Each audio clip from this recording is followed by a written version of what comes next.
అందమైన అడవి, కాకులు దూరని కారడవి. ఆ అడవిలో ఎన్నో జంతువులు నివసిస్తూ ఉండేవి.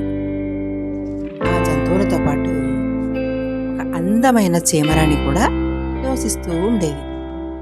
ఈ చీమరాణి చాలా తెలివైంది, ధైర్యవంతురాలు కూడాను. ఎన్నో రకాల ఆలోచిస్తూ ఎప్పుడూ సంతోషంగా ఉంటూ ఆహార అన్వేషణలో అడవంతా తిరుగుతూ ఉండేది. ఆ అడవిలో ఒక పెద్ద గుహ. ఆ గుహలో భీకరుడు అనే ఒక సింహం ఆ అడవికి రాజుగా ఉంటూ జంతువులన్నిటినీ పరిపాలన చేస్తూ ఉండేవాడు. ఆ భీకరుని రాజ్యంలో ఏవైనా అవాంతరాలు జరిగితే వాటిని తీర్చేవాళ్ళు లేక జంతువులన్నీ సమావేశమై ఆ అవాంతరాల గురించి చర్చించుకుంటూ ఉండేవి. కానీ భీకరుడి దగ్గరికి వెళ్ళాలంటే ఎవరికైనా భయమే కదా. మరి ఆ మృగరాజు అంత ధైర్యవంతుడు, అంతటి ధీశాలీను. మరి ఆహారాన్వేషణలో వెళుతున్న మన చీమరాణి ఈ జంతువుల సమావేశానికి హాజరయ్యింది. వారంతా ఏం మాట్లాడుకుంటున్నారో వినసాగింది. వింటూ ఉన్న సందర్భంలో భీకరుడు చాలా బలశాలి, బుద్ధిశాలి అని, అతన్ని చూస్తే భయం వేస్తుందని, అతన్ని కలిసి వారి యొక్క సమస్యలు చర్చించాలంటే ఎవరు ముందుకు వెళతారు అని వారిలో వారే చర్చించుకోవడాన్ని విని చీమరాణి వారి ముందుకెళ్తుంది. వెళ్ళి, మీలో ఎవ్వరూ వెళ్ళలేరా? మనం ఎందుకు భయపడాలి? మన రాజుతో మాట్లాడడానికి మన సమస్యల్ని రాజుకు చెప్పాలి కదా. మనం చెప్పకపోతే రాజుకి ఎట్లా తెలుస్తుంది? మీలో ఎవరో ఒకరు వెళ్ళండి అని ఆమె మాటలు విన్నప్పుడు అక్కడే ఉన్న మూషికం, చాలేవమ్మా చెప్పావు, మృగరాజు ముందుకు వెళ్ళి మాట్లాడ్డమా? నేనే కాదు, ఆ ఏనుగు కూడా భయపడుతుంది. మృగరాజును చూస్తేనే దడా, ఎవరు వెళ్తారు అక్కడికి అంటుంది మూషికం. సరే, మీలో ఎవ్వరికీ ధైర్యం లేకపోతే నేను ప్రయత్నిస్తాను అంటుంది చీమరాణి. మృగాలన్నీ కూడా చీమరాణిని జాలిగా చూస్తాయి. ఏమిటో చిన్నది, పాపం, దానికి ఏమీ తెలీదు అనుకుంటాయి. కానీ మృగరాజును కలవడానికి చాలా ధైర్యంగా చీమరాణి బయలుదేరి వెళుతుంది. మృగరాజు గుహ దగ్గరికి చేరుకుంటుంది. అదే సమయానికి మృగరాజు కూడా ఆకలితో గుహలోంచి బయటకు వస్తాడు. ఎదురుగా చీమరాణి కనిపిస్తుంది. అసలే ఆకలితో నగనగలాడిపోతున్నాను, సమయానికి బాగానే వచ్చావు అంటాడు భీకరుడు. మృగరాజా, మీలాంటి మహానుభావులు ఈ రాజ్యాన్ని పరిపాలన చేస్తున్నంతకాలం నాలాంటి చిట్టి ప్రాణానికి భయమే ఉంటుంది చెప్పండి. పైగా నేను మీకు ఒక పంటి కింద కూడా రాను. మీలాంటి వారికి సరైన ఆహారం సంపాదించి పెట్టాలనేదే నా ఆలోచన.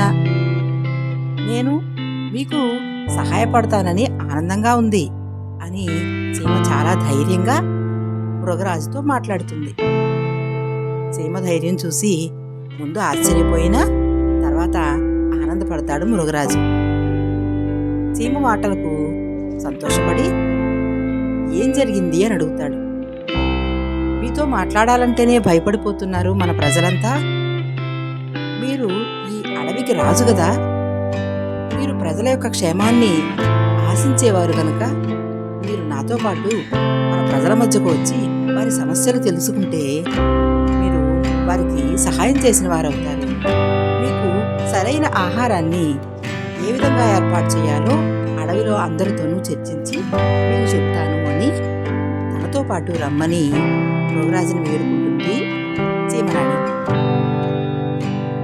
ఆనందంగా చీమరాణి వెంట నవ్వుకుంటూ గంభీరంగా బయలుదేరతాడు భీకరుడు.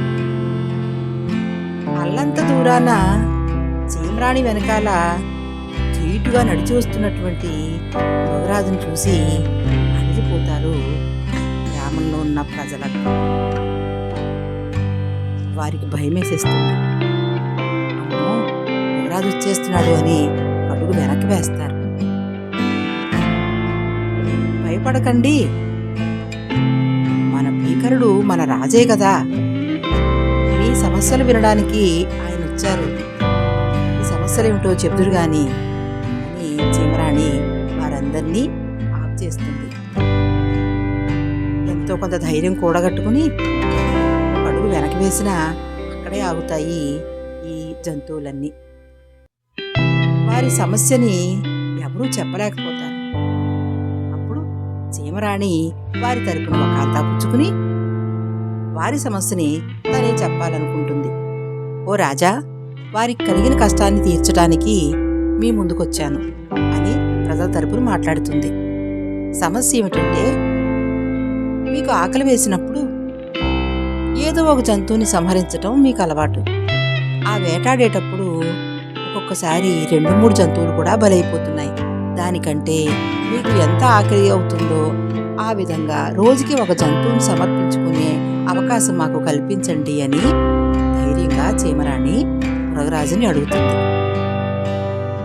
ఇది కూడా సబబుగానే ఉంది కదా, నేను మిమ్మల్ని అందరినీ చంపాల్సిన అవసరం ఉండదు, మరి వేట నా ధర్మం, ఏం చేయాలి, కనుక ఈ చీమరాణి చెప్పినట్టుగానే వింటాను అని మృగరాజు అంగీకరిస్తాడు. ఇక చూసారా, నా దగ్గర భయపడుతున్నారు మీరంతా, ఈ చిన్ని చీమ ఆలోచనతోటి మీ అందరికీ నాయకురాలై కూర్చుంది ఈరోజు అని నవ్వుతాడు మృగరాజు. జంతువులన్నీ కూడా ఆనందంగా తలూపుతాయి.